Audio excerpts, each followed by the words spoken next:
رجل سجن، كاد سيسجن في دين لأبيه. نعم. هو بر بأبيه. نعم.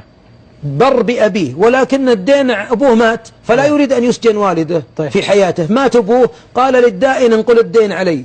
لما ذهب للقاضي أعطاه القاضي مهلة. نعم. فخرج، وبعد 3 أشهر القاضي من رأى وجهه رأى فيه الرضا، ورأى أنه تحمل الدين برا بأبيه ولا ما له ذنب. فلما عاد ابتسم، قال جمعت الدين؟ قال لم أستطع وأنا جاهز للسجن.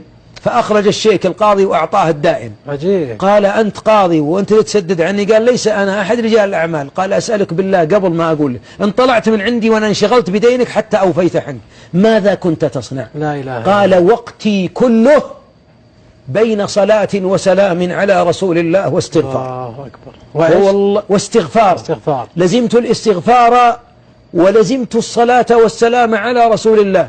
كم تستغفر؟ قال أكثر من 13,000 مرة. الله أكبر.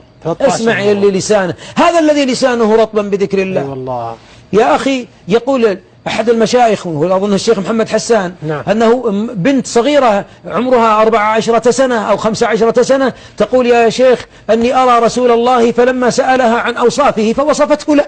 نعم. قال فإذا أوصافها التي ذكرتها عن رسول الله صلى الله عليه وسلم، طفلة ما بعد قرأت ولد. نعم.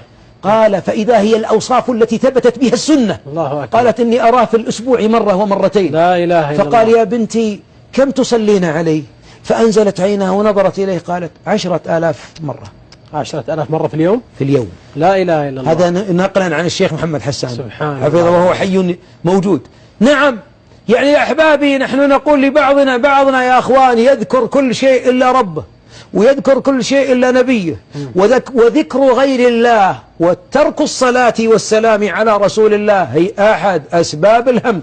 إذا كان الذي يدعو الله فيجعل الدعاء كله يكفى همه ويغفر ذنبه ويقضى دينه، معنى ذلك إذا أنت نسيت الصلاة والسلام على رسول الله وذكر الله فالهم يسكن صدرك، والدين يقطع فرحتك بحياتك، ولربما ذنوبك تكون فوق رأسك تسقط عليك كالجبل.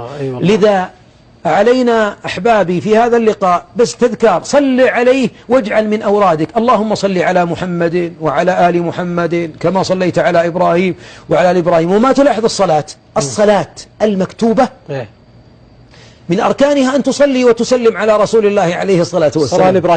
الصلاة الإبراهيمية. نعم. بل إن الصحيح في الصلاة الإبراهيمية أنه يصح للإنسان أن يقولها في التشهد الأول والتشهد الثاني. سبحان الله. يعني لو أن الإمام أطال في التشهد يقرأ